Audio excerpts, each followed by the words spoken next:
Today, I'm gonna show you how to make ribbon for bouquet. Yung style ng ribbon na to ay small version lang siya dun sa unang in-upload ko na ribbon tutorial na pang opening or ribbon cutting. Itong chocolate bouquet pala yung gagawa natin ng ribbon. So, materials na kailangan, 4cm plastic ribbon with gold lining, maliit na curling ribbon, scissors, and ruler. Yung ruler ay gagamitin lang natin pang sukat kasi kailangan natin ng 8cm. Pero wag mong gupitin kasi iro-roll natin yan. Yung sinukat natin na 8cm kanina, ayun lang yung iro-roll ng mga 5 to 6 times. Ikutin lang na ikutin gaya ng pagpapaikot niya sa'yo. Hala!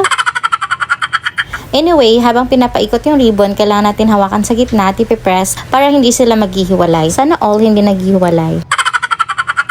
Basta tuloy lang yung pagpapaikot hanggat sa umabot ng 5. Pero minsan, binibilang ko din siya para sure. Para kapag kulang, madadagdagan mo pa or kung sobra, ibabawasan mo. Tulad niyan, kulangan ng isa pang ikot sa kabilang kalahati. Kasi kailangan 5 sa kabilang kalahati at 5 din sa kabilang kalahati. Kaya dinagdagan ko pa ng isa pang ikot. At kapag okay na, pwede nang gupitin yung dulo. Minsan, pwede rin siyang hanggang 10. Kaso magastos na yun sa ribbon. Pwede rin palang bawasan yung isang dulo yung nasa ilalim ng pinakaunang roll kanina para hindi siya sagabal mamaya. So, ayan na siya. Kailangan pantay lahat bago i-fold sa gitna. Habang pino-fold, ay ipipress mo yung pinakagitna para makompress sila. Para mag-hold at hindi masyadong mahirap gupitin kasi medyo matigas talaga siya gupitin. Kaya dahan-dahan lang sa paggupit na papunta sa gitna or V-shape. Pero wag na wag siyang idiretso. Kailangan merong space na may iwan sa gitna na konti. Kasi pag nadiretso yan, matatanggal o mapuputol silang lahat. Kaya ganyan lang dapat. May maiiwan talaga sa gitna at yun yung itatali natin. Konting curling ribbon lang ang gagamitin sa pagtali naman ito. Kailangan din pala matali ito ng mabuti kaya higpitan yung pagkakatali nito para mamaya hindi siya madaling mag-loose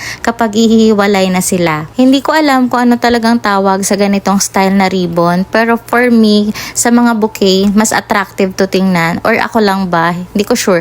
Mas na-attract ako tingnan kapag ganito yung ribbon sa bouquet. Meron namang iba na yung simple na ribbon lang. Depende pa rin yun sa'yo kung ano yung gusto mo, anong gusto mong design or anong gusto mong magiging outcome ng yung bouquet. After naman maayos yung ribbon, ay ilalagay na natin siya sa bouquet. Kumuha lang din ulit ako ng konting ribbon, pang tali muna, saka natin i-attach itong nagawa nating ribbon. Dinaan ko lang din sa pinakagitna at doon ako nagtali. Kailangan lang din higpitan yung pagkakatali nito kasi mas madaling mag-loose ang plastic ribbon compared sa satin ribbon. Binilang ko pa talaga siya para sure na pantay yung kanilang bilang. Pwede rin palang itali muna yung ribbon bago sila scattered ng paisa-isa. Kung sa tingin mo na mas mahirapan ka magtali kapag nakascattered na sila. Pero sa akin kasi nasanay na ako. Kaya ganyan yung paraan ko ng pagtatali. Konting ayos-ayos, tapos kupitan yung dulo ng paganyan. Ayan, tapos na ang ating ribbon. Sobrang cute nga natingnan. And that's it for our ribbon tutorial today. Thanks for watching. Bye!